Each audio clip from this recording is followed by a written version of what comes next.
हमारे साथ इस समय है धर्मपुर से विधायक विनोद चमोली जी। सर पहले तो सर आपका देवभूमि न्यूज में स्वागत है। धन्यवाद आप। सर मेरा पहला सवाल आपसे है कि सर कहीं ना कहीं चाहे उत्तराखंड बीजेपी अध्यक्ष की बात हो, आपका नाम बहुत ही आगे चल रहा था, और रही कैबिनेट मंत्री की बात, उसमें भी आपका नाम आगे चल रहा था। कहीं ना कहीं आपका नाम आगे चलने के बावजूद भी उसके बाद आपका नाम वहाँ नहीं जाता है, इसके बारे में क्या कहेंगे? देखिए, संगठन जब भी कोई निर्णय लेता है उस पर काफ़ी विचार विमर्श होता है। हमारे यहाँ सामूहिक निर्णय होते हैं। निश्चित तौर पर संगठन मेरे लिए कोई और योजना कर रहा होगा कि मुझे यहाँ नहीं लाया है, और यहाँ तक भी लाया तो संगठन ही लाया है। तो मैं संगठन के निर्णयों पर विश्वास करता हूँ और एक सकारात्मक सोच मेरा रहता है। मैं ये मानता हूँ जो हो रहा होगा वो अच्छाई के लिए हो रहा होगा। क्या कुछ ऐसी योजनाएं हैं जो आपको बहुत अच्छी लग रही हैं कि उस योजनाओं को और आगे बढ़ाना चाहिए, मतलब हर घर तक वो योजना जाना चाहिए, फिर क्या कुछ आप करना चाहते हैं अपने विधानसभा क्षेत्र में? देखिए, जहाँ तक मेरे विधानसभा का प्रश्न है, तो जो बड़े इशूज़ थे जब मैं यहाँ पर विधायक बना तो सब लंबित पड़े हुए थे। आज उन सब जो मुद्दे थे उन पर काम हो रहा है, और ये डबल इंजन सरकार की ही एक ये समझ लीजिए कि उन्हीं की वजह से ही संभव हो पा रहा है। बाईपास का काम रुका हुआ था, आप जानते हैं कितने लंबे समय तक वो लंबित रहा। आज वहाँ पर बहुत तेज़ी से काम चल रहा है, एक बड़ा मुद्दा उसका समाधान हुआ। एक आरओबी बनना था जो रेस्ट कैंप से लेके और भंडारी बाग के लिए है, रेलवे स्टेशन के ऊपर में। वो काम बरसों से चल रहा था लेकिन उस पर समाधान नहीं हो पाता। आज वहाँ पर कब काम चल रहा है। आज लगभग 6.5 वार्ड में 600 करोड़ की लागत से सीवर का, ड्रेनेज का, पानी की ये सारी व्यवस्थाएं हम लोग कर पा रहे हैं। ये सब डबल इंजन के कारण ही हो पा रहा है। और जब मैं नज़र दौड़ाता हूँ तो मेरी विधानसभा में जितने बड़े काम थे लगभग सभी काम पूरे हो गए, सब पर काम चल रहा है। तो हम लोग अभी बैठे हुए थे, मुख्यमंत्री जी ने एक चिट्ठी जारी की कि हर विधानसभा से 10 बड़े काम बताएं। तो हमको 10 बड़े काम ढूंढने मुश्किल हो, क्योंकि सब पे ऑलरेडी काम चल रहा है। और कहीं ना कहीं आप कैंट मेरा एरिया है, वहाँ पर भी अब पानी की समस्या हल हुई है। अभी हम सीवरेज की ओर आगे बढ़ रहे हैं। इसी तरह से जो हमारा जो ग्रामीण क्षेत्र था पहले मेरी विधानसभा का, जो लगभग आधा क्षेत्र पूरा ग्रामीण था, वो सारा आज नगर निगम का हिस्सा बन गया है। वहाँ सारी सुविधाएं नगर निगम की मिलनी प्रारंभ हो गई हैं। तो अगर देखा जाए तो इस पिछले 5 साल में बहुत काम हुआ है, और मैंने जिस तरह का रूपरेखा वहाँ की तय की है, जो भूमिका बनाई है, जिस तरह से मैंने नियोजन किया है, आने वाले 5 साल बहुत बेहतर उस क्षेत्र में साबित हो रहे हैं। मैंने पहले भी इस बात को कहा था। आज बहुत तेज़ी से काम आगे बढ़ रहा है।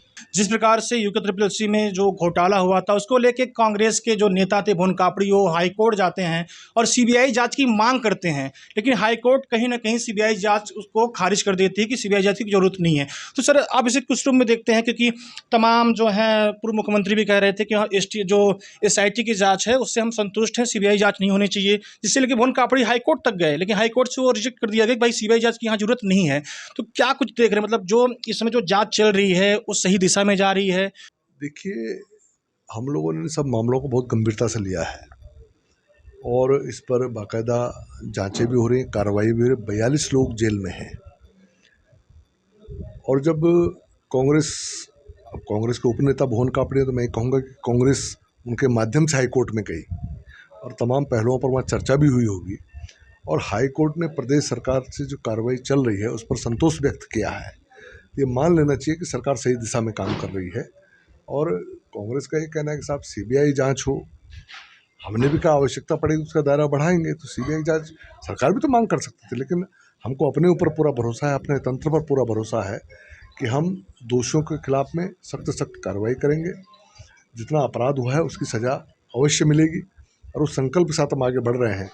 और उसी संकल्प को हाईकोर्ट ने भी उसकी पुष्टि की है कि हम सही दिशा में काम कर रहे हैं। सर उसमें भुवन कापड़ी जी का ये भी कहना है कि कहीं ना कहीं जो 20 लोगों को जमानत मिली है, कहीं ना कहीं सबूतों के अभाव में उनको जमानत मिल रहा है और सरकार इस पर लिपापोती कर रही है। देखिए, हमने कार्रवाई की, सरकार ने निर्देश किए, कानून ने अपना काम किया, न्यायालय अपना काम कर रही है। न्यायालयों में सरकार की दखल नहीं होती है। जितना अपराध है उतनी सज़ा मिलेगी। अगर न्यायालय किसी को जमानत देता है तो उसके लिए सरकार को दोषी थोड़ा ना कहा जा सकता है। तो निश्चित तौर पर ऐसे विषय होंगे जिसमें जमानत मिल सकती होगी, लेकिन उसके लिए सरकार को दोष देना तो ये सिर्फ विपक्ष, क्योंकि विपक्ष है उसको कुछ ना कुछ बोलना है। वो पहले जांच हो इस विषय पर पटकनी खा चुके, हाई कोर्ट गए, वहाँ पटक नहीं खा चुके, तब वो ये बातें करके ही अपने वो फेस सेविंग करेंगे, और क्या कर सकते हैं। अंकिता भंडारी केस जो हुआ था उससे कहीं ना कहीं देवभूमि शर्मसार हुई, और कहीं ना कहीं जिस प्रकार से कांड होता है, बुलडोजर चलता है, और जो जनता उसकी मांग थी सीबीआई जांच की, लेकिन वहीं पे भी जो एसआईटी की जांच है वो कहीं ना कहीं अभी चल रही है। और दूसरा पहलू है केदार भंडारी का। केदार भंडारी जो अग्निवीर के लिए कोर्ट द्वार जाता है, लेकिन वहाँ जब कोर्ट द्वार से रिसीव केस आता है तो कहीं ना कहीं उसकी मौत हो जाती है, और लगभग 3 महीने हो गए उसकी बॉडी में नहीं मिलती है सर। तो सर इस केस को आप कैसे देखते हैं, चाहे अंकिता भंडारी और केदार भंडारी का? देखिए, बड़ा दुर्भाग्यपूर्ण रहा। हमारी बेटी थी, रोजगार के लिए बाहर निकली थी, और उसके साथ जो कुछ भी घटित हुआ, निश्चित तौर पर पूरा उत्तराखंड उसके लिए आहत है, द्रवित है, और सरकार ने भी उसमें त्वरित कार्रवाई की है, और उस पर दोषियों पे कार्रवाई हुई। संगठन से जो लोग जुड़े थे, संगठन ने कार्रवाई की, और आज भी हम उस संकल्प को दोहरा रहे हैं कि दोषियों को किसी भी कीमत पर कोई राहत नहीं मिलने वाली है, उनको बख्शा नहीं जाएगा। तो जितने भी मामले हमारे सामने आ रहे हैं, ये सरकार पहली सरकार है जिसमें त्वरित कार्रवाई हो रही है और उसके परिणाम आ रहे हैं। बहुत संवेदनशील सरकार चल रही है, और हम लोग किसी भी कीमत पर किसी भी अपराधी को बख्शने के पक्ष में नहीं है। निश्चित तौर पर सब पर कार्रवाई। सर जैसे कि आज गुजरात में चुनाव की घोषणा होगी, 28 साल से लगातार वहाँ बीजेपी राज कर रही है, और दूसरा हिमाचल का भी चुनाव तो की तैयारियां हुई हो रही हैं, उसका भी अनाउंस हो चुका है। तो आपको क्या लगता है कि गुजरात और हिमाचल और कांग्रेस की भारत जोड़ो यात्रा कहीं ना कहीं वहाँ पे प्रभाव डालेगी? क्योंकि 28 साल एक राज्य में राज करना बहुत बड़ी बात होती है। तो आप इसको कैसे देखते हैं? क्या बीजेपी इतिहास दोहराएगी हिमाचल में भी, गुजरात में भी? इस चुनाव को आप किस रूप में देख रहे हैं? देखिए, भारतीय जनता पार्टी के शासनकाल में गुजरात ने जो ऊंचाइयां छुई हैं, उसका परिणाम है कि गुजरात से हमको प्रधानमंत्री भी मिला है, जिस पर पूरे देश ने, पूरी दुनिया विश्वास करती है। तो वो कहीं ना कहीं काम के बल पर हुआ है, और आज गुजरात जहाँ खड़ा है उसकी बुनियाद में भारतीय जनता पार्टी का संघर्ष है, उसकी मेहनत है, उसका नियोजन है।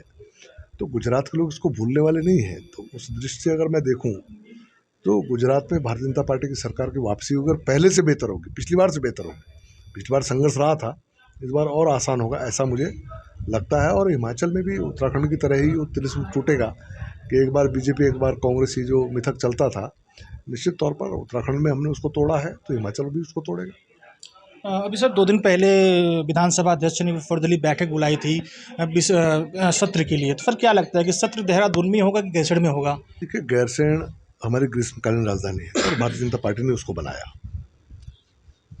स्वाभाविक तौर पर जब ग्रीष्मकालीन राजधानी की हम बात करते हैं तो ग्रीष्मकाल में सत्र वहाँ होना चाहिए, ये आवश्यक है। लेकिन यात्रा में जिस तरह से लोग आए और व्यवस्थाओं का एक संकट सामने आया, उसके नाते वहाँ पर सत्र नहीं हो पाया। वर्तमान में जब वहाँ सत्र की बात आ रही है, तो व्यक्तिगत तौर पे अगर सत्र होता है तो कोई दिक्कत नहीं है, हम लोगों ने पहले भी किया है, आगे भी जा सकते हैं। लेकिन वहाँ जितनी व्यवस्थाएं जुटाई जाती हैं, आपने देखा होगा कि मात्र विधायक थोड़ा ना वहाँ जाते हैं, तमाम कर्मचारी जाता है, तमाम। वहाँ आज भी उतनी अवस्थात्मक सुविधाएं मौजूद नहीं हैं कि कड़ाके की ठंड में उनकी व्यवस्थाएं वहाँ हो सके। काफ़ी दिक्कत लोगों को रहती है, हमने देखा है उस दिक्कत को लोगों को झेलते हुए। अब इन सब परिस्थितियाँ सरकार के सामने हैं। मैं 2 विधायकों के बयान भी देख रहा था, विपक्ष का कहना था कि साहब सत्र जो है यहाँ आउट किया जाए देहरादून में। तो ये सारे पहलुओं पर सरकार विचार कर रही है, और मैं समझता हूँ ठीक ही विचार करेगी। तो लोगों को आश्वस्त रहना चाहिए कि सरकार, विधानसभा यहाँ होगी चाहे गैरसैंण होगी, जनता के पक्ष में निर्णय होंगे, ये तय है। सर देवभूमि न्यूज़ से बात करने के लिए सर धन्यवाद। और ये थे हमारे साथ धर्मपुर से विधायक विनोद चमेली जी, जहां उन्होंने चाहे अंकिता हत्याकांड की बात हो, चाहे यूके SSS की बात हो, चाहे जो सत्र स्टार्ट होने वाला उस पर बात हो, अपनी बातों को उन्होंने राय रखी है। बाकी आप तमाम खबरों को देखने के लिए ऐसी देखते रहिए देवभूमि न्यूज़।